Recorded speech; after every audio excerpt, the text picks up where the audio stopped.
Hi, Claire. How are you? Hi, Helen. Lovely to meet you. Good. How are you? I'm really good. Yeah. So, listen, Yeah. I would love to talk to you about your 2020 Ata Rangi Pinot Noir. Maybe you could tell me first a bit more about the 2020 vintage in Martinborough.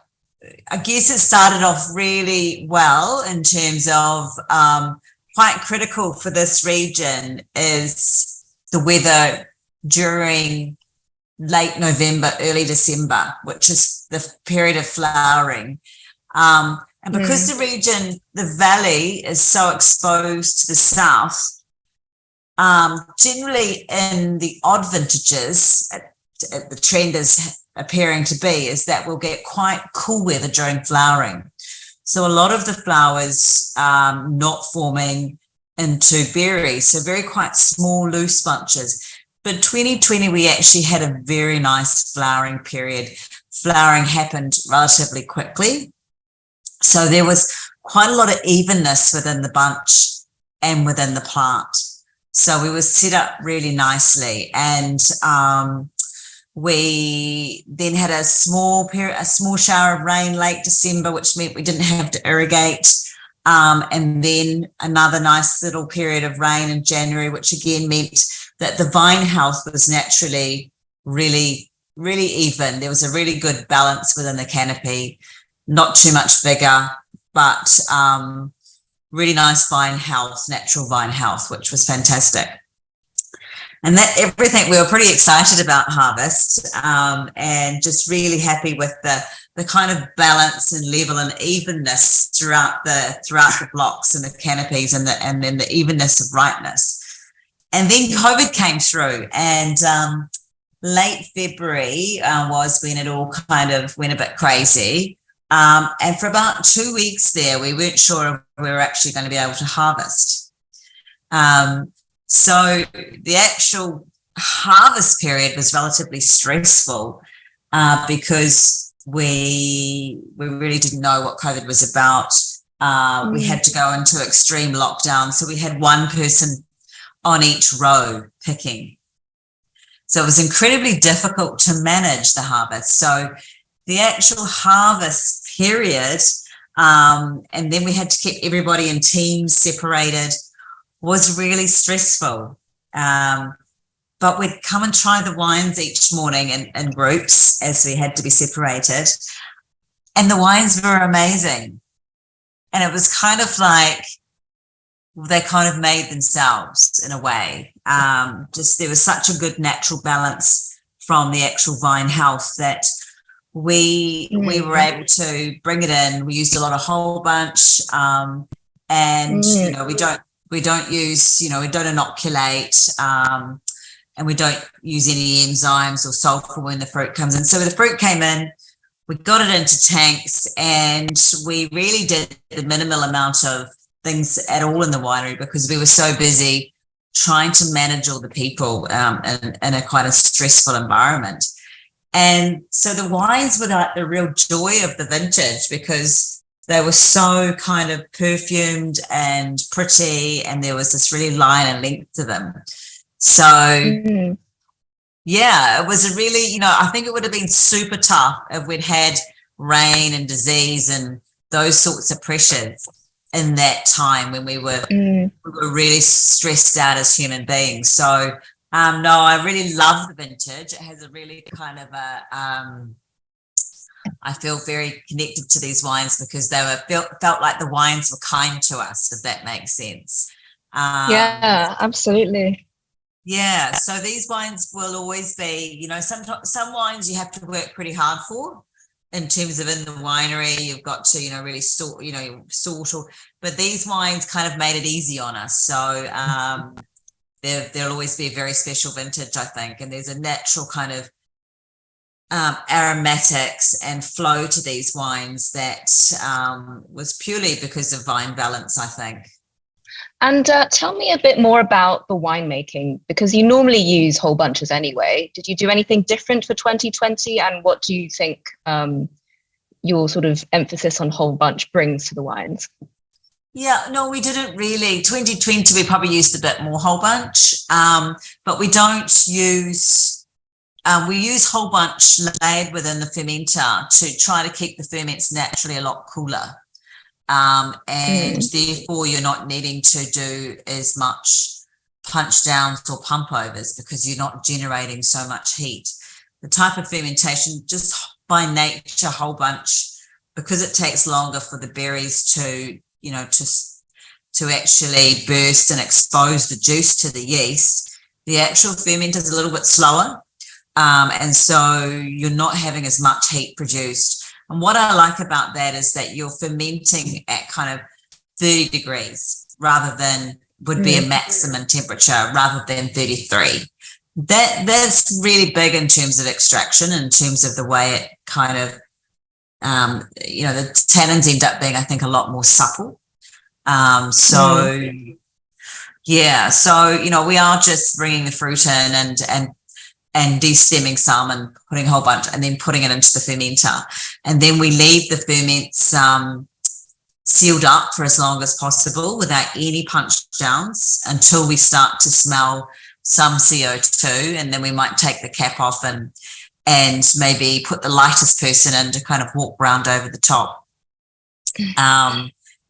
Or we might do very much get a very, very small pump and just really irrigate the top of the ferment to keep it quite healthy. And that would be the minimal amount of kind of punch downs we'd do. And then the fermentation can take up to 3 weeks. It might take, 12 days to really get going. We don't tend to do any cold soak. So we're not trying to, cool the tanks right down to 8 or 10 degrees at all. We're letting it be kind of the ambient temperature when it comes in. So the fruit normally would be about, I don't know, maybe 12 to 16 degrees Celsius. And a lot of people go, oh, that's dangerous. You could get cholera, you could get VA, but we don't tend to because we keep oxygen out of the ferment by generally putting a top right down on top of the ferment.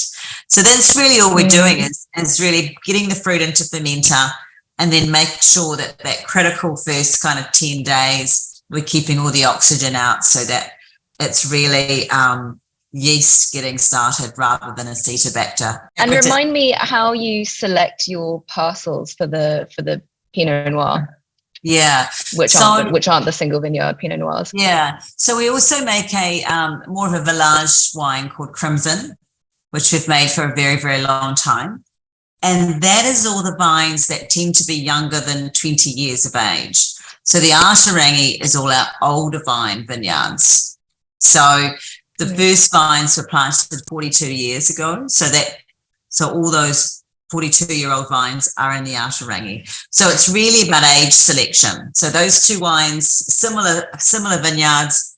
The Crimson is the younger vines. The Ata Rangi is the older vines. So that's a really useful tool, having that Crimson, which is the more early drinking style because it's made from younger vines. Yeah. What would you say if your wine was New Zealand Wine of the Year? Oh, I'd be amazed. It would be such a pleasure really, because for us, this vintage is, we work pretty hard to really make a wine that represents Martinborough, but also represents who we are as people here, because we like to make wines that we love to drink, and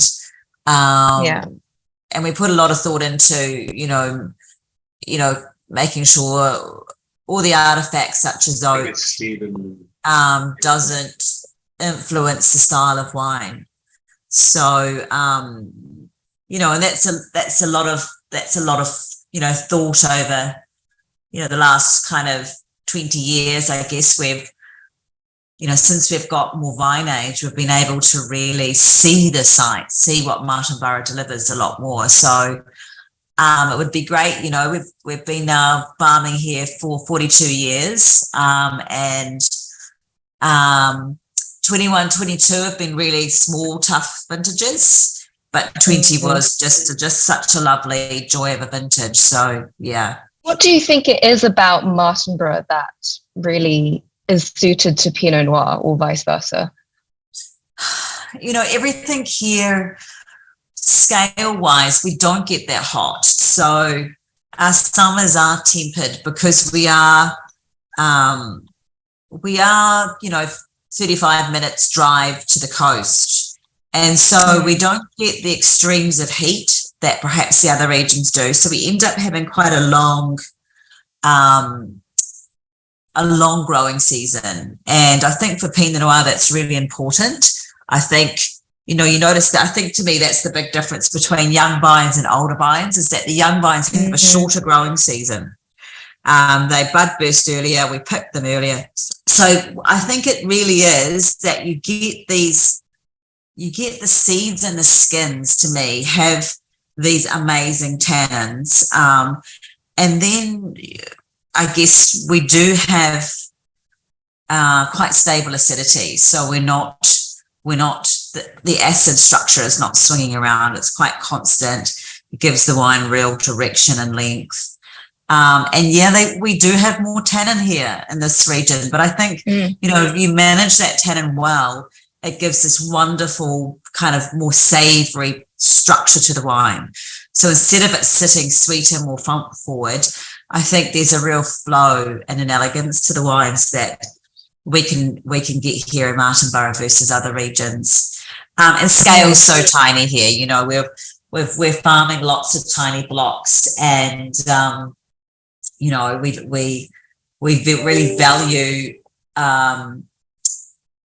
the complexity of that, rather than having larger blocks that are all set up the same. We're really interested in the complexity of the different clones, the different rootstocks.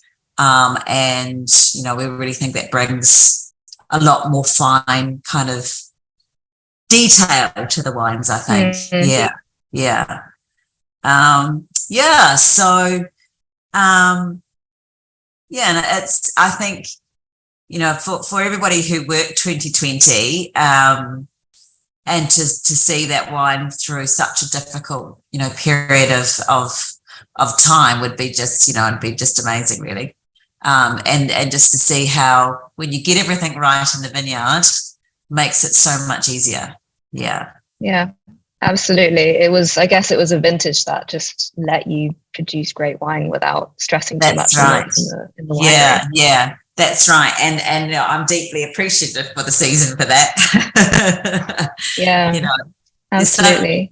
No, it is great, because there's some seasons where you really earn your money, because you're just having to, because we farm organically, and we don't use we're not inoculating with yeast, and we're not trying to manipulate the wine at all.